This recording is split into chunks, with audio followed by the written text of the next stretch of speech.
Yo, what's happening, YouTube family? I hope that everybody's doing well out there and getting hyped for the holiday season. In this video today, what I wanted to share were a few random thoughts about confidence, and then I also wanted to share, what is it, 1, 2, 3, 4, 5, 6. I just wrote this down right now. 6 steps in order to increase confidence. And the reason I wanted to talk about this is because oftentimes when I speak to up-and-coming designers and people who want to become product designers, they feel like they have to feel confident in themselves in order to apply to the specific job that they want to apply to, or that they need to feel confident in their skill set in order to even consider themselves to be designers, or that they need to feel confident in how they present their work and create their portfolios in order to put themselves in front of the right people.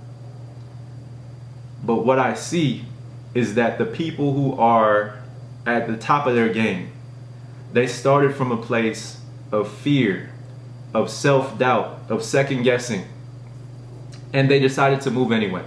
So, I wanted to share some random thoughts about this.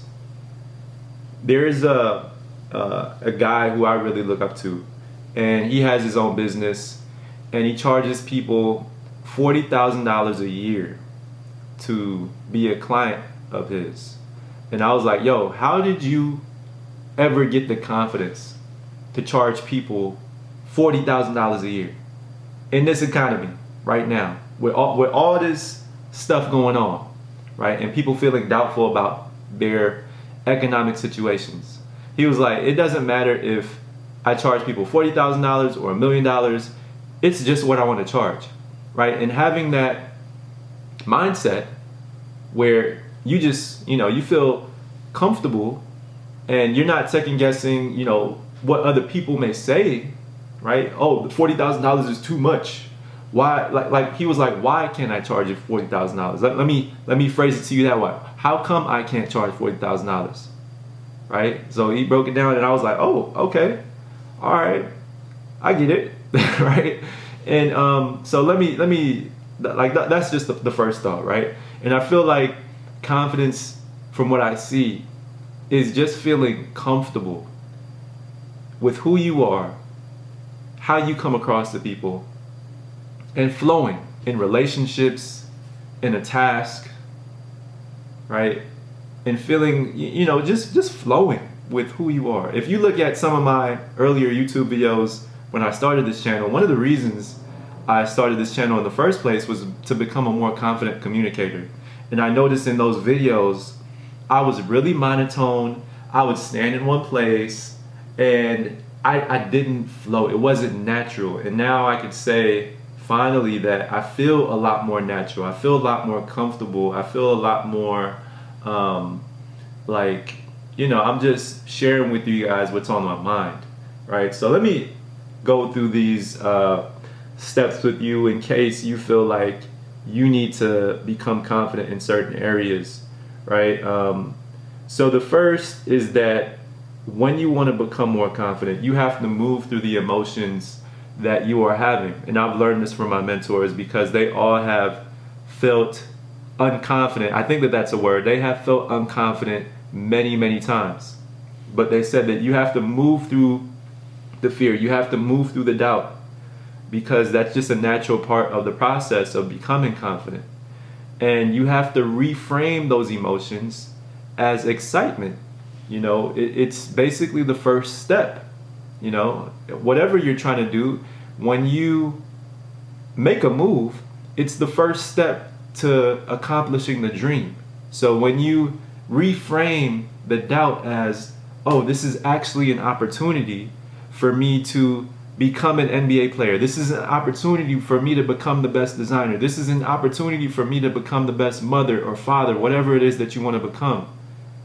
You're giving yourself the opportunity to do the thing now when you take a step, right? And then a mentor of mine that I speak with, he said that when you want to do something and you want to become confident at it, don't give yourself an option in your mind, like, oh, maybe I'll do it if such and such.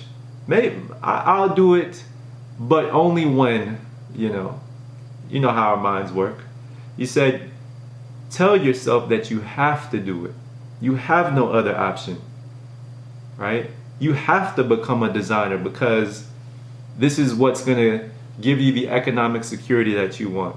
You have to become an artist because that is what innately is in you, right? You have creative power, you have creative energy, and you want to share that with the world and become a big time artist. Whatever that thing is, you have to do it. You have no option.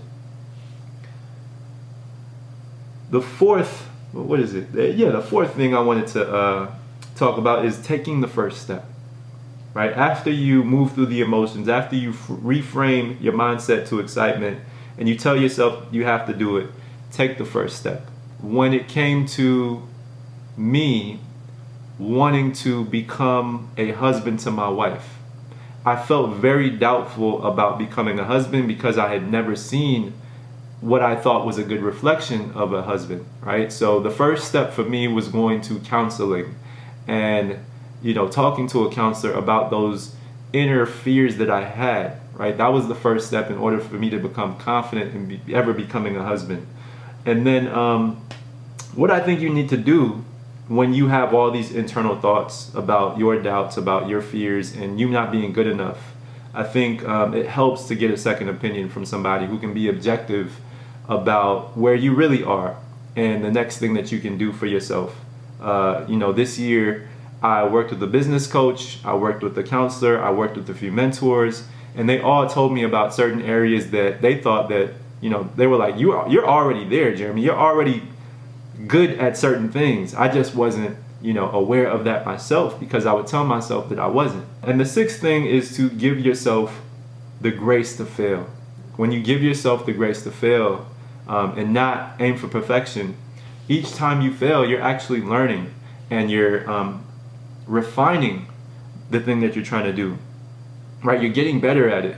But oftentimes we don't give ourselves that grace. We're like, I failed, and then you give up, right? When you should look at failure as a way to refine the thing that you're trying to do. I felt unconfident in many areas, becoming a father, becoming a designer. I've had doubts, I've had fears, and move through the emotions, and you just have to flow to get through those fears. And now what I said today, now I look at myself and I'm like, I'm a great dad, I'm a great designer, I'm a great community builder, I'm a great,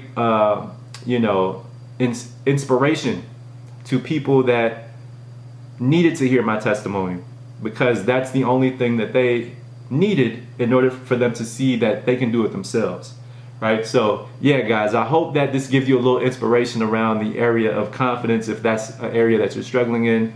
For me, it's a constant and daily practice, right, to become more confident. At some point, I want to become a lion at being a designer and being a father and being an innovator.